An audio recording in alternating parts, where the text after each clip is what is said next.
تحب وترضى. جب آدمی کسی موضوع پر کام کرنا شروع کرتا ہے تو بعض چیزیں پھر اپنے تجربے میں آتی ہیں. تو اپنے تجربے کی بنیاد پر نئے عنوان سامنے آتے ہیں، نئے دلائل سامنے آتے ہیں اور کام کے لیے نئے نئے طریقے اللہ تعالیٰ کھول دیتے ہیں.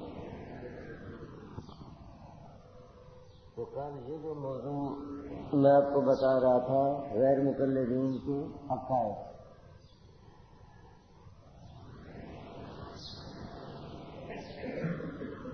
اللہ تعالیٰ کے بارے میں، نبی کریم صلی اللہ علیہ وسلم کے بارے میں، صحابہ کرام کے بارے میں پورے ثبوت کے ساتھ ان کے عقائد آپ کے سامنے بیان ہوئے. ائمہ مجتہدین اور فقہاء کے بارے میں جو ان کے عقائد ہیں وہ یہ ہے کہ ان کا عقیدہ یہ ہے کہ ائمہ اربعہ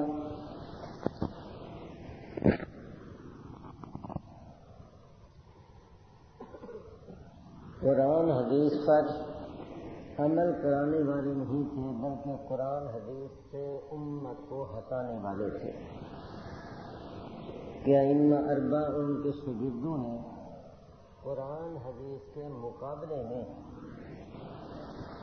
نئے نئے دین امت کو بنا کر دے دیے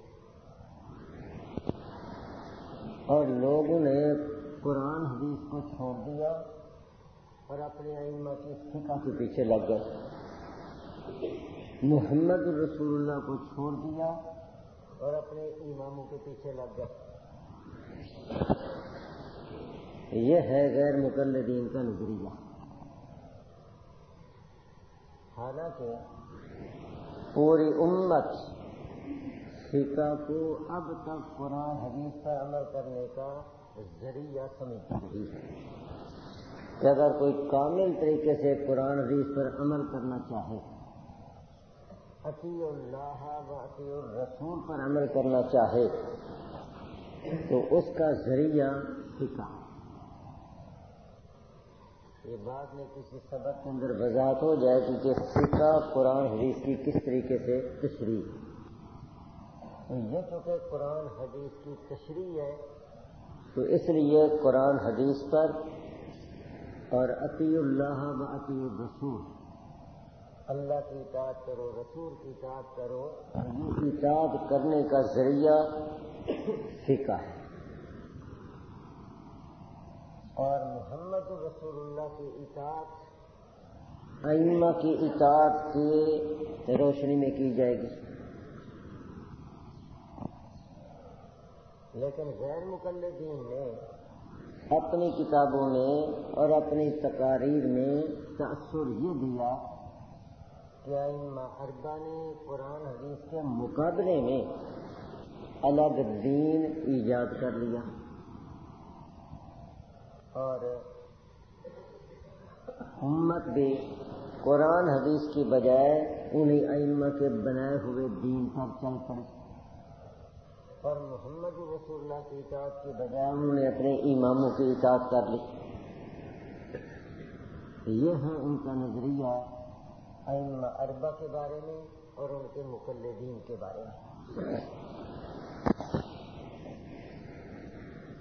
مولانا محمد یونس غنی صاحب طریق محمدی، درایت محمدی، ان کی کتابیں ہیں، ان میں لکھتے ہیں کہ دین ایک تھا لیکن ان ائمہ نے ایک دین کے 4 ٹکڑے کر دیے.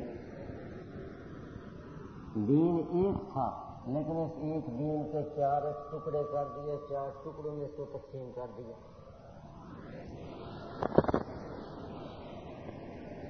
پھر انہوں نے اس سے بھی آگے بڑھ کر یہ عقیدہ بنایا کہ ایک امام کی تقلید کرنا شرک ہے، تو گویا کہ جتنے بھی مقلدین ہیں ان کے بارے میں ان کا عقیدہ یہ ہے کہ وہ سب مشرک، حنفی بھی مشرک، مالکی بھی مشرک، شافعی بھی مشرک، حنبلی بھی مشرک۔ الظفر المبین صفحہ نمبر 20، یہ حوالہ میں نے لکھوایا تھا۔ اس پر وہ کہتے ہیں کہ تقلید ائمہ اربعہ میں سے کسی کی ہو یا ان کے علاوہ کسی اور کی، شرک ہے۔ اور سراج محمدی مولانا جوناگڑھی صاحب کی لکھی ہوئی ہے صفحہ نمبر 8، اس پر بڑی موٹی سرخی قائم کی کہ تقلید شرک ہے، یہ موٹی سرخی ہے، تقلید شرک ہے۔ اور مجموعہ رسائل بہاولپوری، یہ دیکھیے اہل باطل کے کام کرنے کا انداز۔ ہمارا سکول کا ٹیچر حنفی پروفیسر یہ کام کرتا ہوا گھبراتا ہے، اور پھر ایک اگر صفحہ بھی لکھتے ہیں تو چاہتے ہیں کہ بس میرا نام اوپر آنا چاہیے۔ لیکن پروفیسر عبداللہ بہاولپوری بہاولپور کالج میں پروفیسر تھا۔ اس کا طریقہ یہ تھا کہ رسالہ لکھتا، غلیظ سے غلیظ رسالہ، نام اوپر نہیں لکھتا، رسالہ چھپا کر تقسیم کر دیا، لوگ پڑھ رہے ہیں لیکن نام اس کے اوپر نہیں ہے۔ کئی رسائل لکھے، اب یہ کام بھی اپنا کر رہا ہے، گورنمنٹ کی زد سے بچ بھی رہا ہے۔ اور اس نے ایک اپنا عبداللہ حال کے نام سے ہاسٹل بنایا تھا۔ کالج کے وہ طالب علم جو بیچارے مجبور ہوتے تھے اور ان کو کوئی ٹھکانہ چاہیے، ان کو وہاں پر ٹھکانہ دیتا اور وہاں رہ کر پھر ان کی تربیت کرتا اور غیر مقلدیت ان سکھاتا۔ یہ طالب الرحمن، پروفیسر سعید اور یہ اس قسم کے جتنے بھی ہیں یہ سارے اسی کے شاگرد ہیں۔ یوں وہ کام کرتا رہا، اور جب وہ فوت ہو گئے تو اس کے بعد وہی رسائل اکٹھے کر کے اب جناب پروفیسر عبداللہ کے نام سے وہ مجموعہ چھپا۔ زندگی میں کسی کو پتہ، غیر مقلدین کو پتہ ہوگا، لیکن قانونی طور پر کوئی گرفت نہیں کر سکتا کہ بغیر نام کے وہ چھپتے تھے۔ تو اس مجموعہ رسائل بہاولپوری میں ایک رسالہ ہے اصلی اہل السنت، اور یہاں کراچی سے بڑے اہتمام کے ساتھ الگ اس کو چھاپا گیا۔ اصلی اہل سنت یہ رسالہ ہے۔ اس کے صفحہ 23 پر یہ لکھا کہ تقلید اور شرک کا تو چولی دامن کا ساتھ ہے، تقلید اور شرک کا تو چولی دامن کا ساتھ ہے۔ ہر مشرک پہلے مقلد بنتا ہے پھر مشرک بنتا ہے۔ مشرک پیدا ہی تقلید کی سرزمین میں ہوتا ہے،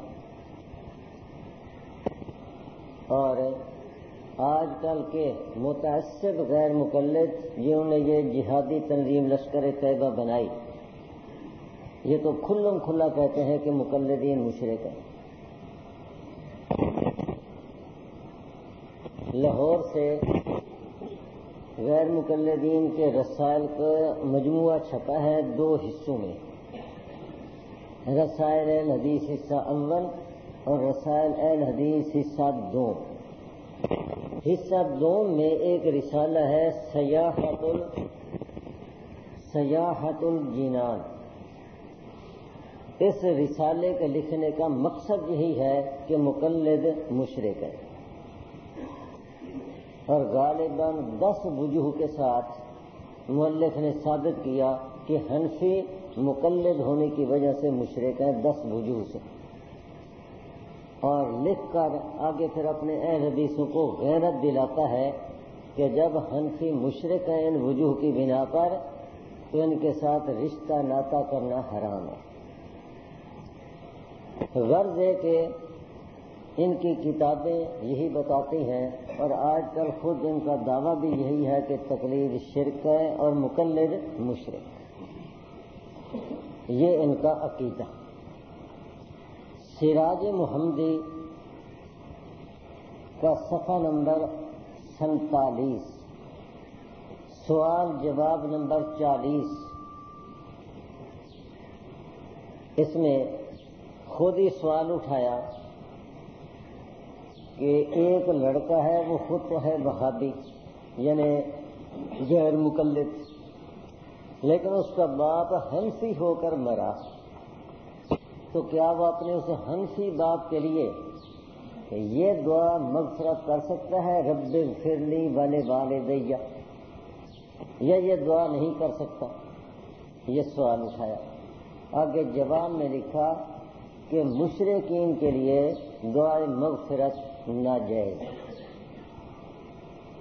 تو گویا کہ یہ حنفی تقلید ابو حنیفہ کی وجہ سے حنفی بنتا، تو وہ حنفی ہو کر مرا، اس لیے وہ مشرک ہے اور اس کے لیے دعائے مغفرت بھی جائز نہیں، بیٹا بھی اپنے اس باپ کے لیے دعائے مغفرت نہیں کر سکتا۔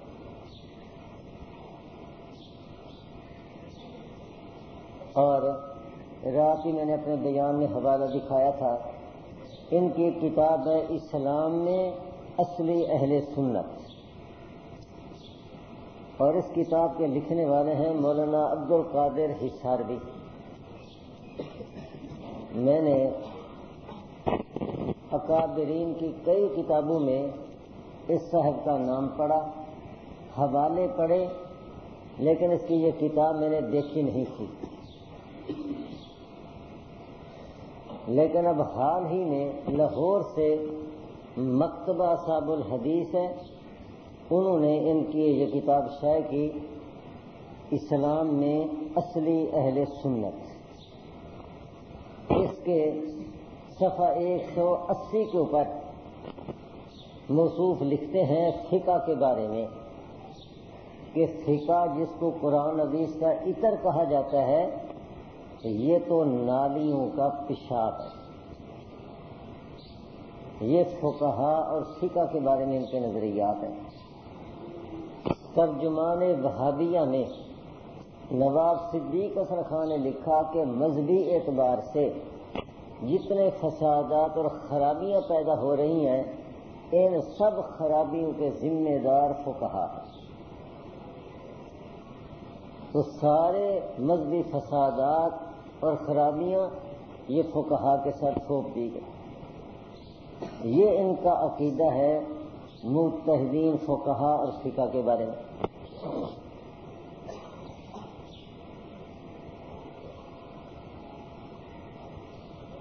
تو اس لیے بھائی ضرورت اس بات کی ہے کہ عوام الناس کے سامنے ان کے عقائد کو کھولا جائے۔ یہ میں نے عقائد اس لیے بتائے۔ یہ شور مچاتے ہیں رفع یدین کا، آمین کا، قراءت خلف الامام کا، صرف اپنے ان عقائد کو چھپانے کے لیے، لیکن آپ کا کام یہ ہونا چاہیے کہ آپ ان کے عقائد کو کھولیں، پتہ چلے کہ ان کے غلیظ عقائد کیسے ہیں۔ یہ پہلا موضوع میں نے بتایا ان کے عقائد کے بارے میں۔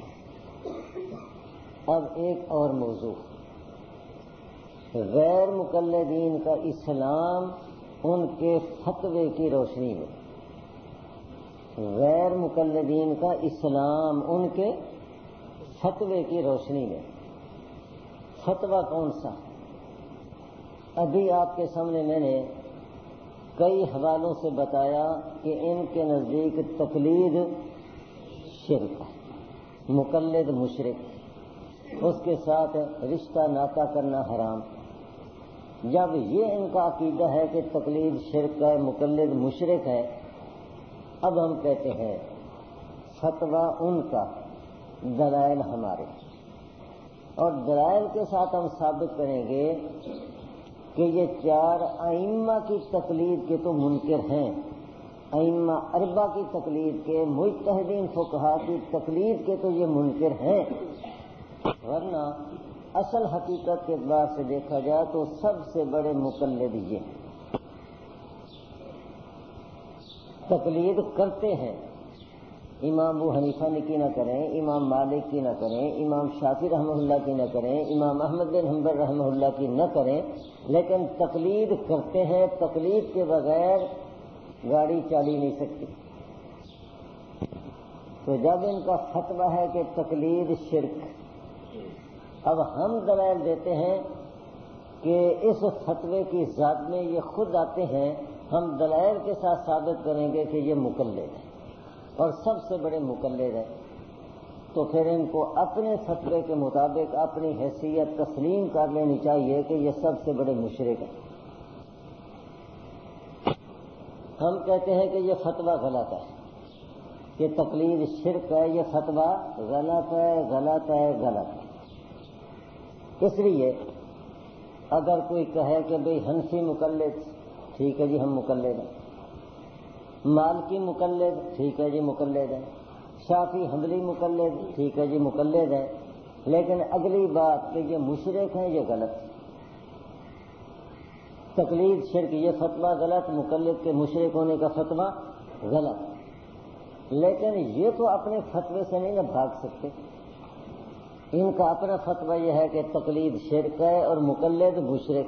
جب ان کا اپنا فتویٰ یہ ہے، اب ہم دلائل دیتے ہیں کہ سب سے بڑے یہ مقلد ہیں، تو سب سے بڑے مشرک اپنے فتوے کی روشنی میں۔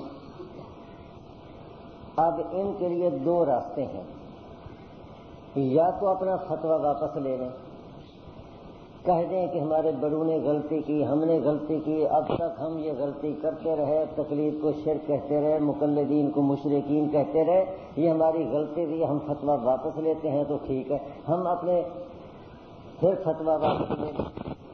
اور اگر فتویٰ واپس نہیں لیتے تو پھر اپنے فتوے کے مطابق ان کو تسلیم کرنا پڑے گا کہ یہ سب سے بڑے مشرک ہیں۔ دلائل ہم دیں گے ان کے مقلدوں نے، یہ بنیاد سمجھ آ گئی۔ اب وہ دلائل سمجھیں کہ جن کے ساتھ ہم ثابت کریں گے کہ یہ مقلد ہیں۔ کچھ دلائل ہیں قرآن کے حوالے سے، کچھ دلائل ہیں احادیث کے حوالے سے، اور کچھ دلائل ہیں مسائل کے حوالے سے، اور کچھ دلائل ہیں عقلی دلائل۔ قرآن کریم کے اعتبار سے صحیح بخاری باب جمع القرآن، صحیح بخاری باب جمع القرآن، جلد نمبر 2 صفحہ نمبر 745۔ قرآن کریم کے جمع کرنے کا وہاں تفصیل سے واقعہ بیان کیا گیا۔ نبی کریم صلی اللہ علیہ وسلم جب دنیا سے تشریف لے گئے تو قرآن کریم اس طرح کتابی شکل میں نہیں تھا، یکجا نہیں تھا، بلکہ قرآن کریم کی حالت یہ تھی کہ کچھ آیات کسی صحابی کے پاس، کچھ آیات کسی کے پاس، کچھ کسی کے پاس لکھے ہوئے، پورا قرآن کریم کٹھا لکھا ہوا نہیں تھا۔ متفرق آیات لکھی ہوئی متفرق صحابہ کے پاس، پھر کچھ آیتیں لکھی ہوئی کپڑے پر، کچھ ہڈیوں پر، کچھ پتوں پر، کچھ کاغذ پر، اس طرح متفرق چیزوں پر متفرق آیات لکھی ہوئی۔ نبی علیہ الصلوۃ والسلام دنیا سے تشریف لے گئے، قرآن کریم کی یہی کیفیت باقی، اور حضرت ابوبکر صدیق رضی اللہ تعالیٰ کے زمانے میں مسیلمہ کذاب کے ساتھ جنگ ہوئی، تو اس جنگ میں توحید-سنت.com تقریباً 70 قراء صحابہ کرام شہید ہو گئے، جنگ ختم ہو گئی تو اللہ تعالیٰ نے حضرت عمر رضی اللہ تعالیٰ عنہ کے دل میں یہ بات ڈالی کہ قرآن کریم کو یکجا جمع کر لیا جائے۔ آپ نے یہ رائے اپنی ابو بکر صدیق رضی اللہ تعالیٰ عنہ جو خلیفۃ الرسول تھے ان کے سامنے ذکر کی، کہا کہ حضرت قبل اس کے کہ امت کسی ازمائش کے اندر مبتلا ہو جائے، اس سے پہلے آپ قرآن کریم کو یکجا جمع کر لیں۔ آزمائش یہ کہ ہو سکتا ہے کہ کسی صحابی کے پاس کچھ آیات لکھی ہوئی ہوں اور جہاد شہادت کا سلسلہ چل رہا ہے، تو وہ کسی جنگ کے اندر شہید ہو جائیں اور وہ ایتے انہی کے پاس لکھی ہوئی ہیں، کسی اور کے پاس نہیں ہے، تو ان کے بعد ممکن ہے کہ وہ آیات ہمیں نہ ملے۔ اس لیے اس ابتلا سے پہلے آپ قرآن کریم کو یکجا جمع کرتے ہیں۔ حضرت ابوبکر صدیق رضی اللہ تعالیٰ نے جب یہ رائے سنی تو فرمانے لگے کہ اے عمر، جو کام اللہ کے نبی نے نہیں کیا میں وہ کام کیسے کروں؟ حضرت عمر رضی اللہ تعالیٰ فرماتے ہیں فیہ خیر، کہ اس کام کے اندر بہتری ہے، اس لیے کر گزرو، کر لو، فیہ خیر، اس کے اندر بہتری ہے۔ حضرت عمر رضی اللہ تعالیٰ عنہ نے قرآن کریم کے جمع کرنے پر نہ تو کوئی فرمان خدا پیش کیا نہ فرمان رسول، کوئی قرآنی آیت نہیں پڑھی، کوئی حدیث نہیں پڑھی، صرف اصرار ہی کرتے رہے کہ اور یہی کہتے رہے فیہ خیر، کہ اس میں بہتری ہے، امت کی بھلائی ہے، کر لو۔ بالآخر ان کے اصرار کا نتیجہ یہ ہوا کہ حضرت ابوبکر صدیق رضی اللہ تعالیٰ عنہ کچھ دیر کے بعد فرمانے لگے شرح اللہ صدر ابی بکر کما شرح صدر عمر، کہ اللہ نے اس کام کے لیے جیسے عمر کا سینہ کھولا تو اللہ تعالیٰ نے میرا سینہ بھی کھول دیا، مجھے بھی شرح صدر کر دیا کہ ہاں یہ کام ہونا چاہیے۔ چنانچہ شیخین متفق ہو گئے کہ قرآن کریم کو جمع کیا جائے۔ دونوں حضرات نے حضرت زید بن ثابت رضی اللہ تعالیٰ کو بلایا اور ان کو بلا کر کہا کہ آپ قرآن کریم کو جمع کریں، اور ان کے ساتھ کچھ اور صحابہ کرام معاون کے طور پر مقرر کیے۔ حضرت زید بن ثابت رضی اللہ تعالیٰ نے بھی وہی جواب دیا جو شروع میں ابو بکر صدیق رضی اللہ تعالیٰ عنہ نے جواب دیا۔ وہ کہنے لگے کہ جو رسول اللہ صلی اللہ علیہ وسلم نے کام نہیں کیا میں وہ کام کیسے کروں؟ وہ انکار کر رہے ہیں، شیخین اصرار کر رہے ہیں، لیکن یہاں پر بھی قرآن کریم کے جمع کرنے پر نہ حضرت ابوبکر صدیق رضی اللہ تعالیٰ نے کوئی فرمان خدا پیش کیا نہ فرمان رسول، نہ حضرت عمر رضی اللہ تعالیٰ نے کوئی آیت پڑھی نہ حدیث پڑھی، اصرار ہی کرتے رہے۔ آخر حضرت زید بن ثابت رضی اللہ تعالیٰ بھی یہی فرماتے ہیں کہ جس کام کے لیے اللہ نے ابو بکر و عمر کا سینہ کھولا میرا سینہ بھی کھول دیا، جس کام کے لیے ان کو شرح صدر کیا مجھے بھی شرح صدر کر دیا کہ ہاں یہ کام ہونا چاہیے۔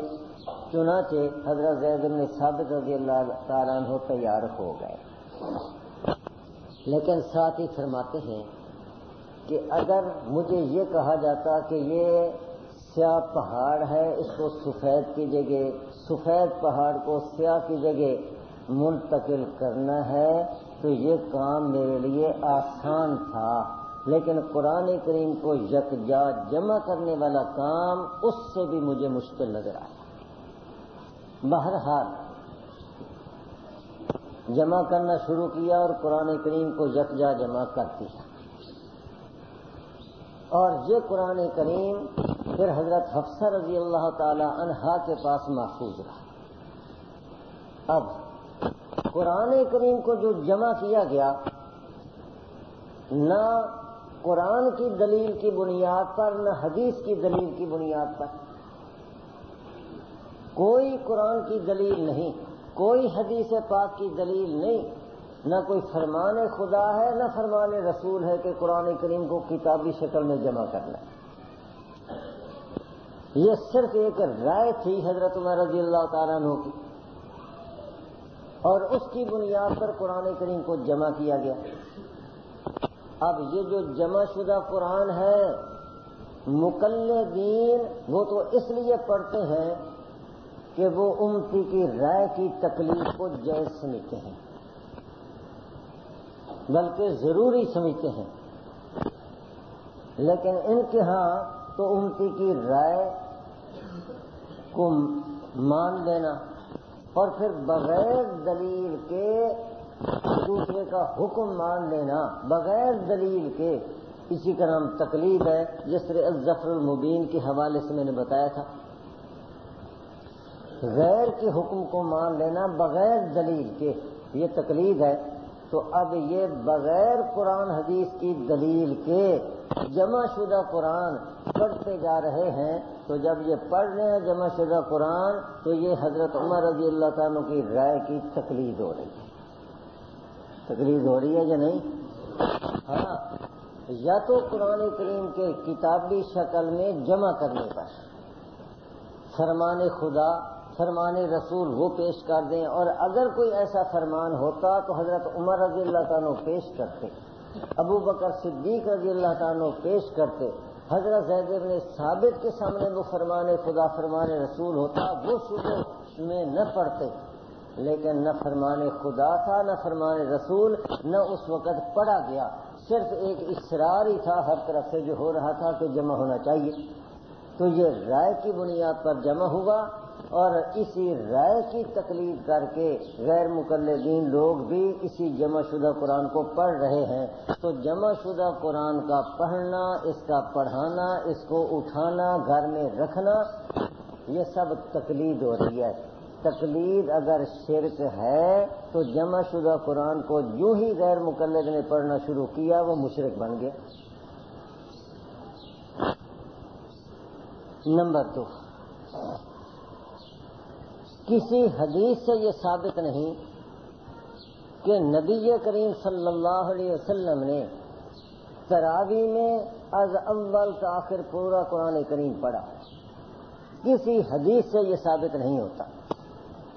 حضرت عمر رضی اللہ تعالیٰ عنہ نے اپنے دور خلافت میں 20 تراویح بعد جماعت کا طریقہ اور پھر پورے قرآن کریم کا تراویح کے اندر ختم کرنا یہ جاری کیا۔ اب نہ ہی اس کے اوپر فرمان خدا ہے نہ فرمان رسول ہے کہ تراویح میں پورا قرآن کریم تم نے ختم کرنا، نہ نبی علیہ السلام کا قول ہے نہ نبی علیہ السلام کا کوئی فعل ہے، نہ آپ کا امر ہے نہ آپ کا عمل ہے۔ حضرت عمر رضی اللہ تعالیٰ عنہ نے یہ طریقہ جاری کیا، لیکن تراویح میں قرآن کریم کا ختم کرنا یہ ایسا طریقہ ہے کہ جس پر مقلدین بھی عمل کر رہے ہیں اور جو اپنے آپ کو غیر مقلد سمجھتے ہیں وہ بھی عمل کر رہے ہیں، تراویح میں وہ بھی قرآن کریم ختم کرتے ہیں۔ اب تراویح میں پورے قرآن کریم کے ختم کرنے والا طریقہ، اس پر نہ کوئی فرمان خدا ہے نہ فرمان رسول ہے، نہ قرآن کی دلیل نہ حدیث کی دلیل، اور بغیر دلیل کے حضرت عمر رضی اللہ تعالیٰ کی رائے ہے جس پر یہ عمل کر رہے ہیں، تو یہ بھی ایک امتی کی رائے کی تقلید ہو رہی ہے۔ تو جو ہی انہوں نے تراویح میں قرآن کریم شروع کیا اور پھر والناس پر پہنچے، سب مشرک بن گئے اپنے فتوے کے مطابق۔ میں بات کر رہا ہوں ان کے فتوے کی، اپنے فتوے کے مطابق یہ سب مشرک بن گئے۔ شرک سے بچنا ہے تو یا تو یہ فتویٰ واپس لیں یا پھر قرآن کی دلیل پیش کریں کہ تراویح میں پورا قرآن کریم ختم کرنا ہے، اللہ نے کہا ہو، یا حدیث کی دلیل پیش کریں کہ نبی پاک نے فرمایا ہو یا نبی پاک کا عمل ہو تراویح میں پورے قرآن کریم کے ختم کرنے کا۔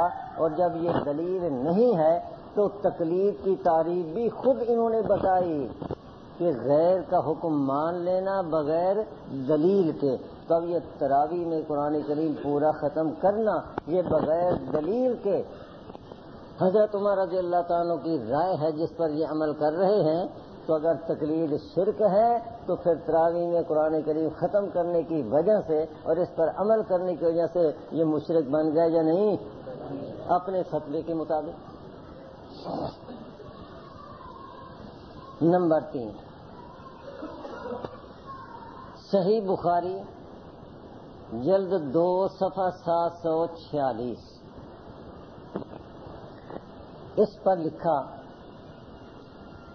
کہ حضرت عثمان رضی اللہ تعالی عنہ نے قرآن کریم کی جو 7 لغات تھیں ان میں سے لغات قریش پر قرآن کریم کو جمع کرایا. لغات قریش پر قرآن کریم کو جمع کرایا. صحابہ کرام جہاد کرتے کرتے فتوحات کرتے کرتے ایران کے علاقے تک پہنچے. اب وہاں پر حضرت حذیفہ رضی اللہ تعالیٰ عنہ نے محسوس کیا کہ کچھ آپس میں قرآن کریم کی قرات کے بارے میں جھگڑے ہو رہے ہیں. ایک صحابی کہتا ہے کہ یہ لفظ اس طرح ہے, دوسرا صحابی کہتا ہے کہ نہیں یہ لفظ اس طریقے سے ہے, میرے استاد نے مجھے یوں پڑھایا. ایسے جھگڑے کو شروع ہوئے. اصل بات یہ تھی کہ نبی کریم صلی اللہ علیہ وسلم نے جو قرآن کریم پڑھایا صحابہ کرام کو تو مختلف لغات میں پڑھایا. کسی کو کسی لغت میں, کسی کو کسی لغت میں,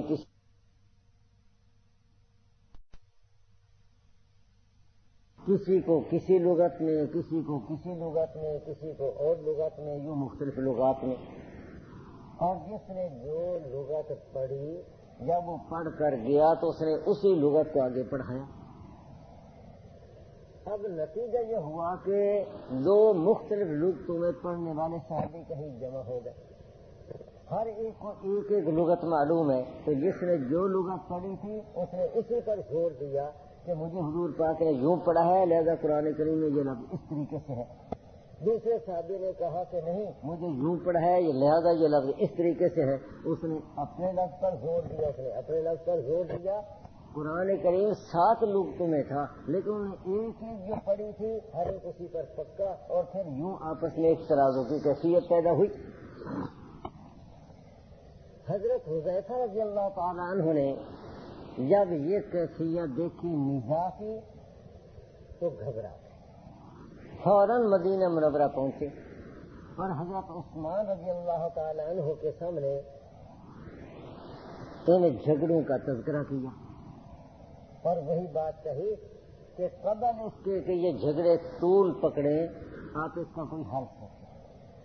چنانچہ حضرت عثمان رضی اللہ تعالی نے صحابہ کرام کے مشورے سے حضرت حفصہ رضی اللہ تعالیٰ عنہ کے پاس جو جمع شدہ قرآن کا نسخہ موجود تھا وہ منگوایا.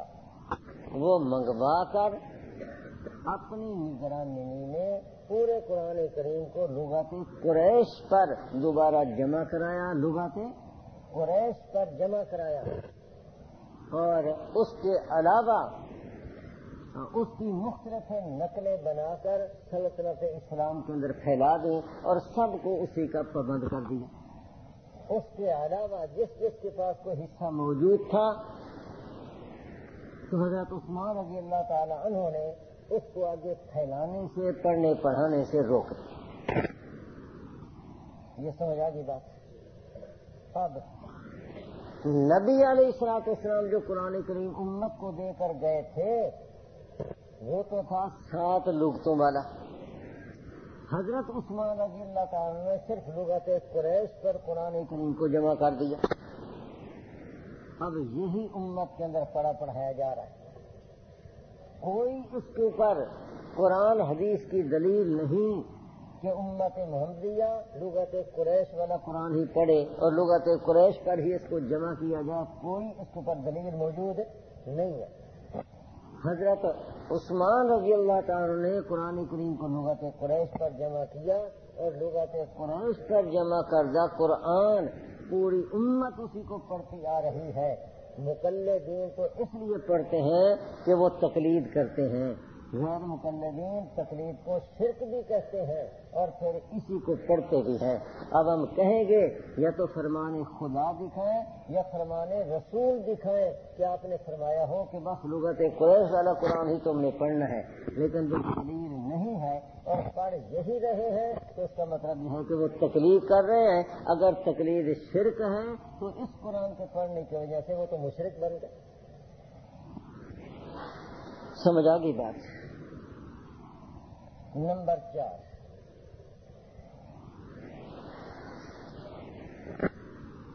مشکوٰۃ شریف میں جن جن حضرات نے موقوف علیہ میں مشکوٰۃ شریف پڑھی ہے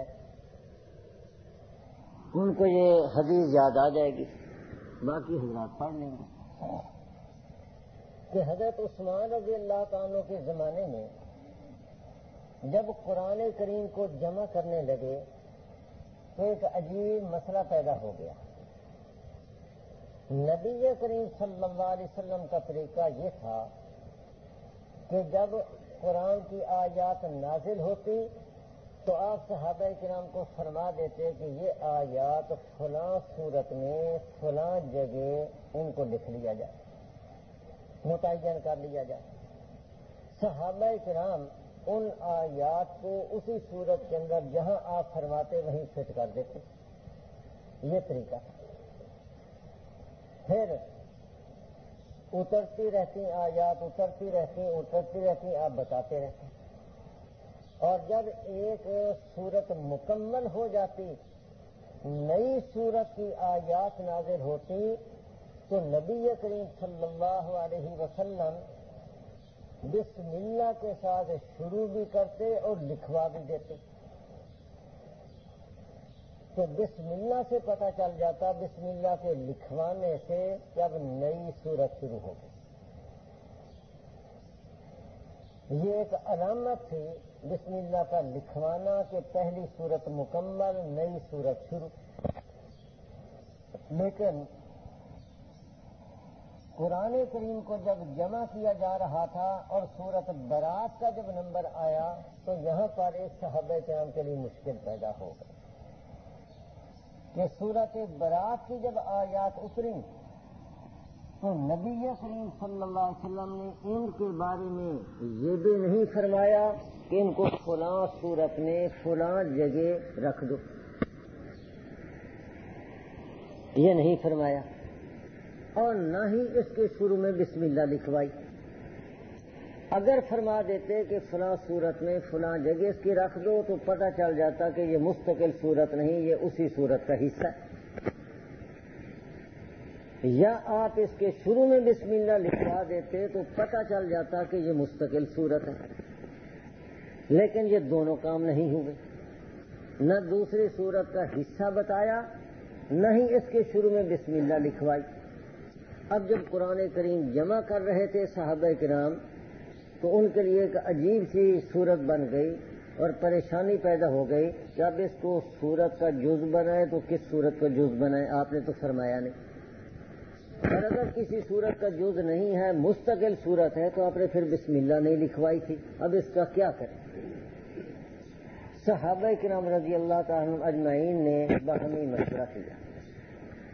مشورے سے یہ طے ہوا کہ مضمون کو دیکھا جائے کہ برات کا مضمون کس صورت کے ساتھ ملتا جلتا ہے، تو مضامین کے لحاظ سے اس کی مشابہت تھی سورت انفال کے ساتھ، کہ سورت انفال میں بھی جہادی احکامات ہیں اور سورت برات کے اندر بھی جہادی احکامات ہیں، تو چونکہ یہ مشابہت موجود تھی، اس مشابہت کی وجہ سے یہ طے ہوا کہ سورت برات کو سورت انفال کے ساتھ جوڑ دیا جائے، لیکن نزول کے لحاظ سے سورت انفال مقدم، سورت برات مؤخر، لہذا سورت انفال کو پہلے ذکر کیا جائے اور سورت برات کو اس کے بعد ذکر کیا جائے نزول کی ترتیب کا اعتبار کر کے۔ تو سورت انفال کے بعد سورت برات کے رکھنے کا مشورہ طے ہوا، لیکن اب اس میں یہ بھی احتمال تھا کہ یہ سورت انفال کا جز ہو، یہ بھی احتمال تھا کہ یہ مستقل صورت ہو، دونوں احتمال موجود تھے۔ تو صحابہ کرام رضی اللہ عنہم اجمعین نے دونوں احتمالوں کی ریت کرتے ہوئے ایسا کیا کہ سورت انفال کے بعد سورت برات کو رکھ کر بسم اللہ لکھنے کا نشان بنا دیا، جگہ اتنی چھوڑ دی لیکن بسم اللہ کو لکھا نہیں۔ اتنی جگہ چھوڑنے میں مستقل صورت ہونے کی رعایت ہو گئی، اور بسم اللہ نہ لکھنے میں جز ہونے کی رعایت ہو گئی۔ سمجھیں بات کہ بسم اللہ کی جگہ لکھنے کی وہ چھوڑ دی تو اس میں رعایت ہو گئی مستقل صورت ہونے کی، لیکن بسم اللہ کو لکھا نہیں، اس میں رعایت ہو گئی جز ہونے کی۔ اب یہ جو کچھ، اور اب تک قرآن کریم کے اندر آپ نے دیکھا کہ سورۃ برات کے شروع میں بسم اللہ کی جگہ کا نشان بنا ہوا ہے لیکن لکھی ہوئی نہیں۔ اب آپ بتائیں کہ یہ جو کچھ قرآن کریم کے اندر سورۃ برات کا اس طریقے سے لکھنا ہوا، یہ رائے کے ساتھ ہے یا دلیل کے ساتھ ہے؟ نہ اس کے اوپر کوئی فرمان خدا ہے نہ فرمان رسول ہے، یہ خالصتاً صحابہ کرام کی رائے ہے، اور اسی رائے کے مطابق سورۃ برات کو اس انداز سے اور اس ترتیب کے ساتھ رکھا گیا۔ ہم تو چونکہ امتی کی رائے کو مانتے ہیں، تقلید کو جائز کہتے ہیں، اس لیے ہم نے تو تقلید کر لی اور صحابہ کرام کی اس رائے کا احترام کیا اور اسی کے مطابق پڑھا۔ لیکن جو امتی کی رائے کی تقلید کرنا شرک سمجھتے ہیں تو ان کے لیے دو ہی راستے ہیں، یا اپنا فتویٰ واپس لے لیں تقلید کے شرک ہونے کا، یا پھر اس قرآن کریم کو پڑھنا چھوڑ دیں۔ اگر پڑھیں گے تو پھر اپنے فتوے کے مطابق مشرک بنے گی۔ یہ بات سمجھ آ گئی؟ حضرت علی المرتضیٰ رضی اللہ تعالیٰ عنہ کا زمانہ آیا، اس وقت قرآن کریم کی کیفیت یہ تھی کہ زبر، زیر، پیش، شد، مد، جزم یہ تو اپنی جگہ پر نقطے لگے ہوئے بھی نہیں، نقطے لگے ہوئے بھی نہیں تھے۔ اب با، تا، سا، ان میں فرق نقطوں کے ساتھ ہوتا ہے، ورنہ صورت خطی تو ایک ہی ہے نا، با، تا، سا کی۔ جیم، ہا، خا، ان تین میں فرق نقطوں کی وجہ سے ہے، ورنہ صورت خطی ایک ہی ہے۔ دال، زال، نقطے کی وجہ سے فرق ہے، صورت خطی ایک ہے۔ سین، شین، صاد، زاد، طا، زا، عین، غین، اب یہ صورت خطی ایک ہے، فرق کس سے آیا؟ نقطے سے۔ نقطے لگے ہوئے بھی نہیں ہے، اور اسی طرح اعراب لگا ہوا بھی نہیں ہے۔ اور چونکہ اب اجمی علاقوں میں بھی اسلام بڑا پھیل چکا، اجمی لوگ بھی کثرت کے ساتھ اس دائرہ اسلام میں داخل ہو چکے، تو قرآن کریم عرب بھی پڑھتے تھے اور عجم بھی۔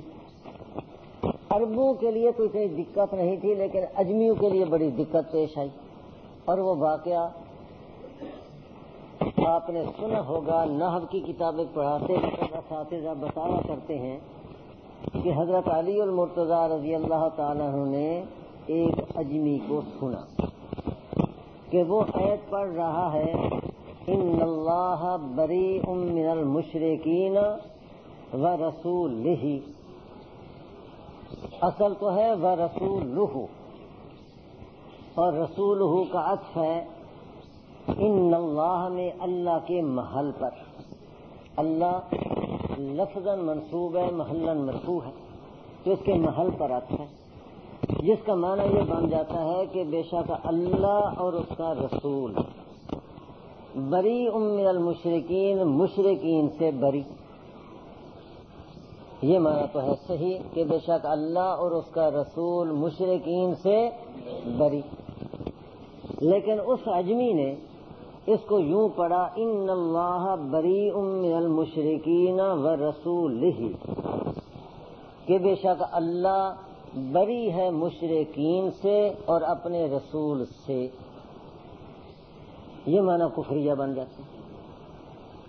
حضرت علی المرتضیٰ رضی اللہ تعالیٰ نے جب یہ سنا تو بڑے گھبرا گئے، تو ابو الاسود دو علی جو زمانے کے بڑے عالم تھے، ان کو ذمہ یہ ڈیوٹی لگائی کہ وہ ایسے قواعد تجویز کریں کہ جن کی مدد سے اعراب پڑھنا آسان ہو جائے، تو انہوں نے پھر یہ قواعد اور کچھ قواعد حضرت علی المرتضیٰ نے خود بتا دیے، الفاعل مرفوع، المفعول منصوب، جیسے نحو کی کتابوں میں آپ پڑھتے ہیں. مزید ابو الاسود دوالی نے اس کے اوپر محنت کی اور قواعد نحو وہ تیار کیے تاکہ اعراب کے پڑھنے میں آسانی ہو جائے. اب یہ جو قواعد نحو سارے ایجاد ہوئے، نبی نے کہا ہے کہ المفعول منصوب،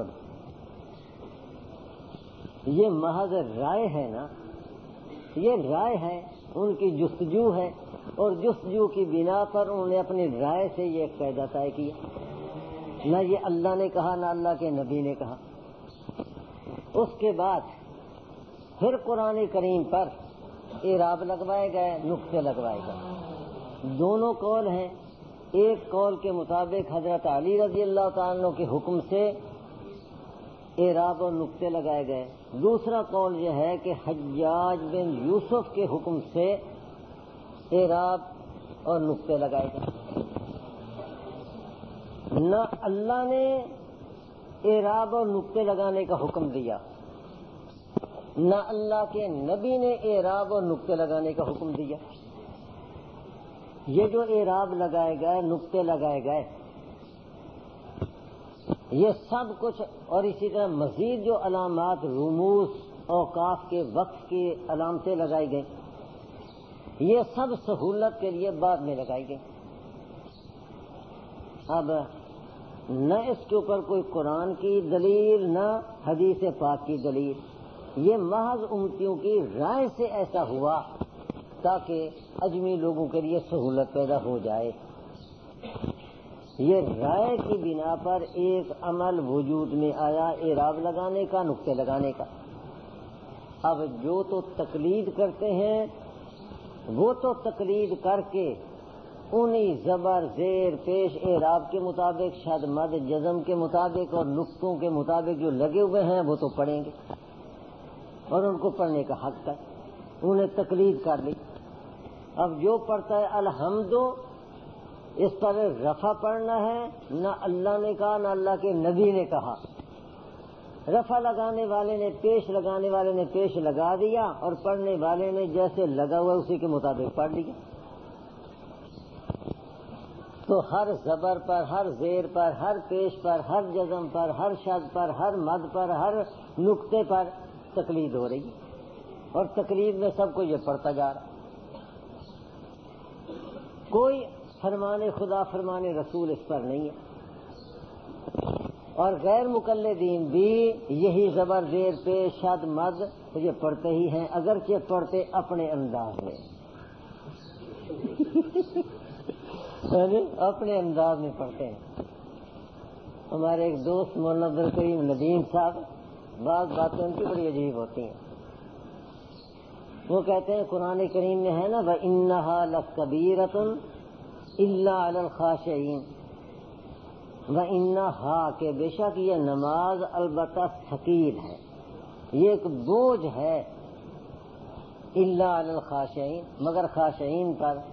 تو اس کو کہا گیا إِنَّهَا لَكَبِيرَةٌ کہ نماز ایک ثقیل چیز ہے. تو وہ کہتے ہیں کہ غیر مقلدین بھی عجیب ہیں کہ یہ بھی پورے کہتے ہیں کہ گدھے ہیں. گدھے کی یہ خصلت ہے کہ اس کی کمر پر بوجھ رکھتے جاؤ رکھتے جاؤ رکھتے جاؤ، وہ تو وہ اٹھا لے گا، لیکن اس کے سر پہ یوں کپڑا ڈال دو وہ برداشت نہیں، وہ یوں کر کے فوراً جھاڑ ڈال دے گا. سر پہ کپڑا برداشت نہیں، کمر پہ بوجھ اٹھا لے گا. تو جو سر پہ کپڑے کا بوجھ نہیں رکھ سکتے وہ وہی ہیں کانہم حمر. اور دوسرا کہ گدھے کی یہ خصلت ہے کہ اس کے اوپر بوجھ رکھو تو جتنا بوجھ زیادہ رکھتے جاؤ گے اس کی ٹانگیں یوں چوڑی ہوتی ہیں، ٹانگیں یوں چوڑی ہوتی ہیں. توحید-سنت.com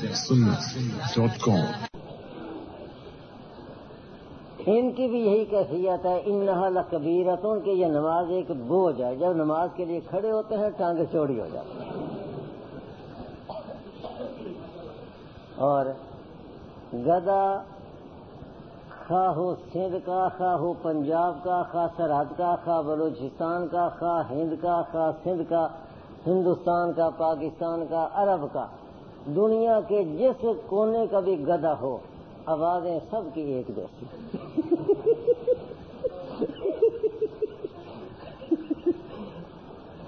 تو یہ بھی ایسے ہی ہے، آوازیں سب کی ایک جیسی۔ تو قرآن کریم پڑھتے اپنے انداز میں، لیکن زبر زیر پیش شد مد وہ تو وہی پڑھتے ہیں نا، اور نقطے بھی ویسے ہی پڑھتے ہیں۔ تو یہ جتنے اعراب پڑھتے ہیں، جتنے نقطے اور شد مد پڑھتے ہیں، یہ سب تقلید کر رہے ہیں۔ نہ اللہ کا یہاں پر حکم ہے، نہ نبی پاک کا حکم ہے اعراب لگانے کا اور اسی اعراب کے پڑھنے کا۔ یہ جو لگانے والے تھے انہی کی تقلید ہو رہی ہے۔ تو اس لیے غیر مقلدین نے جب قرآن کریم پڑھا اور پڑھتے پڑھتے جب الناس پر پہنچے تو جتنی زبریں، جتنی زیریں، جتنے پیش، جتنی شد، جتنے مد، جتنے جزم، اور جہاں جہاں وقف کیا اور جیسے جیسے نقطوں کو دیکھ کر اس کے مطابق پڑھا، تو اندازہ ہی آپ نہیں کر سکتے کہ اپنے فتوے کے مطابق انہوں نے کتنے شرک کیے اور کتنے بڑے یہ مشرک بن گئے۔ میں نے خیر بتایا تھا شاید کہ ایک جگہ مولانا امین صاحب رحمۃ اللہ علیہ میرا پروگرام اکٹھا تھا، تو میں نے وہاں یہی اس دن تقریر کی۔ تو جب میں یہ قرآن کے حوالے سے دلائل پیش کر رہا تھا اور یہ میں نے دلیل زبر زیر والی شروع کی، تو مولانا تشریف لیا سٹیج پر، میں نے پھر وہیں تقریر بند کر دی۔ پھر میری اس بات کو مولانا نے پورا کر دیا، لیکن پہلے ایک لطیفہ سنایا۔ کہتے ہیں کہ ایک میراثی کا بیٹا وہ کنویں میں گر گیا، تو اب وہ کنویں میں پڑا ہوا آوازیں دے رہا ہے کہ ابا جی مجھے نکالو، ابا جی مجھے نکالو، میں مر گیا، میں مر گیا، مجھے نکالو، میں کنویں میں گر گیا، مجھے نکالو۔ وہ شور مچا رہا ہے کہ میں مر گیا، میں مر گیا، مجھے نکالو۔ میراثی کہتا ہے کہ پتر جتھے ہیں اللہ تینوں خیر نال ہی رکھے، یعنی جہاں ہے وہیں پڑا رہے اور اللہ خیر سے رکھے۔ تو مولانا نے فرمایا کہ جب یہ الحمد سے شروع کر کے والناس پر پہنچیں گے تو جتنی زبریں پڑی اتنے شرک، جتنی زیریں پڑی اتنے شرک، جتنے پیش پڑے اتنے شرک، جتنی جزمیں پڑی اتنے شرک، جتنی شدیں اتنے شرک، جتنے وقف کیے اتنے شرک، جتنے جتنے نقطے تھے اور بغیر نقطے کے تو یہ اتنے شرک کیے۔ اور جب والناس پر پہنچیں گے تو شرک کے کنویں میں اتنے غرق ہو چکے ہوں گے کہ وہاں فرشتے بھی ان کو نہیں نکال سکیں گے۔ فرشتے بھی کہہ دیں گے کہ پڑے رہو جہاں پڑے ہو۔ اب یہ ساری تقلید ہو رہی ہے نا، تو اگر تقلید شرک ہے تو پھر یہ مشرک ہے۔ اب ان کے لیے دو ہی راستے ہیں، یا فتویٰ واپس لیں یا اپنا مشرک ہونا تسلیم کریں، یا پھر قرآن کریم کو چھوڑ دیں۔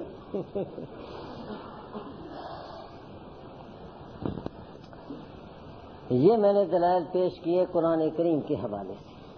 اب آئیں حدیث پاک کی طرف۔ حدیث قولی سے تو ثابت نہیں، لیکن حدیث فعلی سے تو ثابت ہے کہ حضور علیہ السلام الحمد کو مرفوع پڑھا کرتے تھے۔ جی مہربان کسی حدیث میں دکھا دیں کہ حضور علیہ السلام الحمد کو مرفوع پڑھتے تھے، دکھا دیں کسی حدیث میں۔ ٹھیک ہے،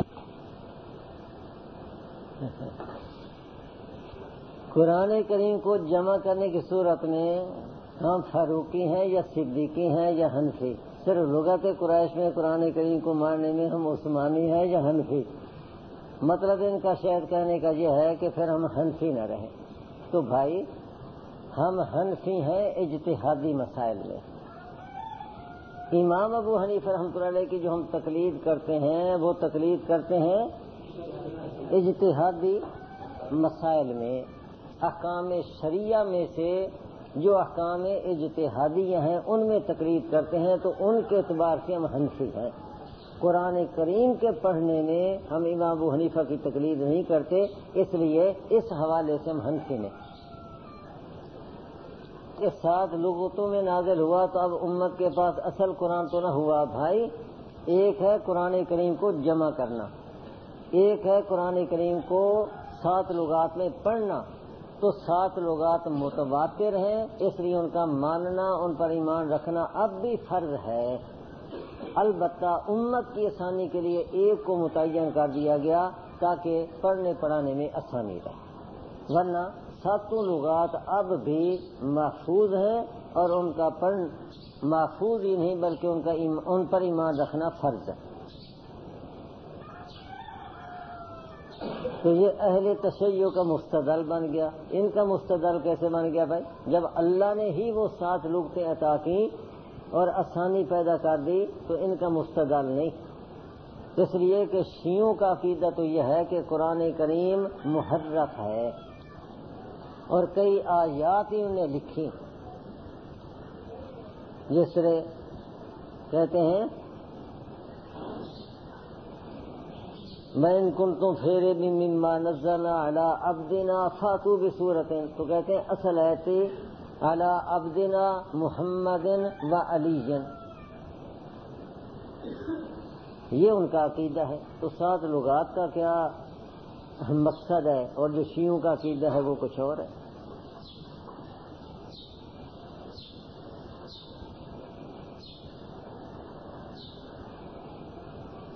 خارج شروع ہوتی ہے ایک طالب علم کو، پھیل جاتی ہے سارے طالب علموں میں۔ وہ طالب علم کوئی ہے جناب سندھ کا، کوئی سرحد کا، کوئی کہیں کا، جہاں گیا خارج اپنی ساتھ ہی لے گیا۔ اب کہیں جی وہ تو ایک طالب علم کو کراچی میں ہوئی تھی، ہم نے کیسے پھیل گئی، پھر پورے پاکستان میں کیسے پھیلی؟ تو یہ غیر مقلدیت بھی ایک خارش والی بیماری ہے۔ ایک کو پہلے لگتی ہے، پھر دوسرے کو لگتی ہے، پھر وہ جہاں جہاں کا ہوتا ہے وہیں وہ پھیلتی جاتی ہے۔ اگر قرآن کریم الفاظ و معنی دونوں سے عبارت ہے تو الفاظ سے عبارت کس طرح؟ واقعی ٹھیک ہے، قرآن کریم ہوا اسم للنظم والمعنی جميعا، لیکن الفاظ بھی متعین ہیں، معنی بھی متعین ہے۔ کہ قرآن اور حدیث اگر دیوار پر لکھی ہو مانتے ہیں، جس نے بھی نقل کیا ہو، تو اعراب پڑھنے میں کیسے مقلد ہو گئے؟ اعراب پڑھنے میں اس طرح مقلد ہو گئے نا کہ وہ کہتے ہیں کہ بغیر دلیل کے کسی کی بات مان لینا، بغیر دلیل کے کسی کی بات مان لینا تقلید ہے۔ تو اب یہ جو اعراب پڑھتے ہیں تو بغیر دلیل کے پڑھ رہے ہیں نا، اور دلیل ان کے ہاں ہے فرمان خدا فرمان رسول، تو تقلید اسی کا نام ہے نا۔ تقلید تو بھائی کرنی پڑتی ہے۔ حضرت شیخ الحدیث مولانا زکریا صاحب ہم تو انہیں اپنا واقعہ لکھا، کہتے ہیں کہ ہمارے ہاں طریقہ تھا کہ نورانی قاعدہ اور یہ جو ابتدائی تعلیم تھی وہ ہمیں گھروں میں ہی دی جاتی، تو کہتے ہیں قاعدہ مجھے میری والدہ نے پڑھایا، اور طریقہ یہ تھا کہ 1-2 حرف مجھے بتا دیتی اور آگے کہتی ہیں کہ اب خود ہی پڑھو۔ جس طرح کسی کو بتا دیں الف زبر آ، با زبر با، آگے کہا جائے بھی خود ہی پڑھ۔ اب ماں نے یوں ہی بتایا بھی پڑھ الف زبر آ، با زبر با، میں نے کہتے ہیں پڑھنا شروع کیا الف زبر آ، با زبر با، تا زبر تا، سا زبر سا، اور جیم زبر جیما، جیم زبر جیما، وہ جیسے پہلے پڑھ کے آ رہے تھے اسی طریقے سے میں نے پڑھ دیا جیم زبر جیما۔ ماں نے فوراً کہا کہ بیٹا یہاں پر تقلید کرنی پڑے گی، یہ ذہن بنانا ہوتا ہے نا، تو میں بھی سمجھدار تھی، یہاں تقلید کرنی پڑے گی، جیسے میں کہوں ویسے پڑھو۔ تو کہتے ہیں انہیں پڑھایا جیم زبر جا، وہ پہلے جیسا نا با زبر با، تو یہاں پر بھی انہوں نے پڑھا جیم زبر جیما، تو انہیں بتایا کہ نہیں یہاں پڑھنا ہے جیم زبر جا، تو میں نے اس سے پڑھنا شروع کر دیا، ہا زبر ہا، خا زبر خا، دال زبر دا۔ جب آگے آیا سین زبر تو وہاں پھر میں نے پڑھا سین زبر سینا، انہیں پھر بتایا کہ نہیں یہاں پڑھنا سین زبر سا۔ آگے پھر پڑھتا گیا سا زبر سا، دا زبر زا، تا زبر تا، جب عین آئی تو پھر میں نے پڑھا عین زبر عینا، نون پر پہنچے تو نون زبر نونا، میم زبر میما، تو ماں ہر پر پھر بتاتی گئے. تو بھئی اس میں تو تقلید کرنی پڑتی ہے جیسے کوئی کہے گا. تو یہ تقلید تو کر رہے ہیں, اللہ رسول کی طرف سے کوئی دلیل موجود نہیں ہے.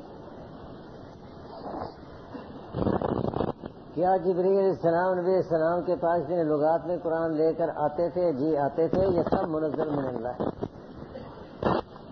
لحون العرب سے مراد کیا ہے؟ یہاں پھر تقلید کرنی پڑے گی. تقلید سے تو جان نہیں چھوٹتی.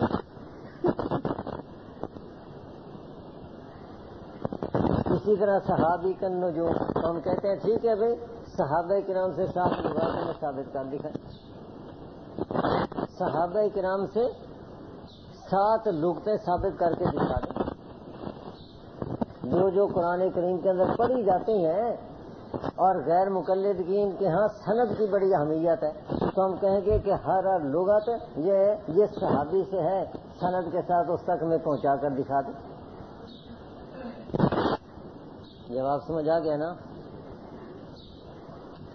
صحابی کا فعل ایسا ہو کہ رائے کو اس میں دخل نہ ہو تو وہ حدیث مرفوع کے ضمن میں آتی ہے. تو یہ رفع نصب جر کسی صحابی نے اپنی رائے سے نہیں پڑھی تو ٹھیک ہے جی, صحابی سے ہی پڑھنا ثابت کر دیں. کہ ابو بکر صدیق پڑھا کرتے تھے الحمدللہ, کہیں ثابت کر کے دکھا دیں صحابی سے.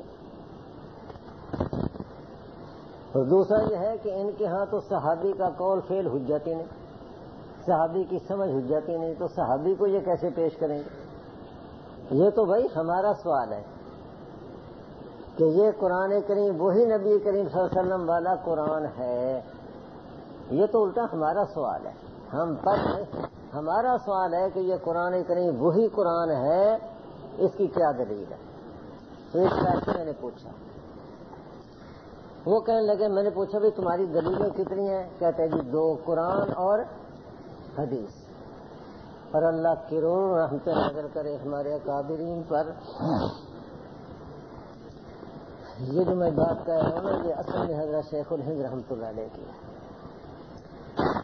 ایضاح الادلہ میں لکھی حضرت نے پوچھا کہ تمہارے یہاں جو 2 دلیلیں ہیں قرآن اور حدیث, تو پہلے یہ ثابت کرو کہ یہ قرآن وہی قرآن ہے.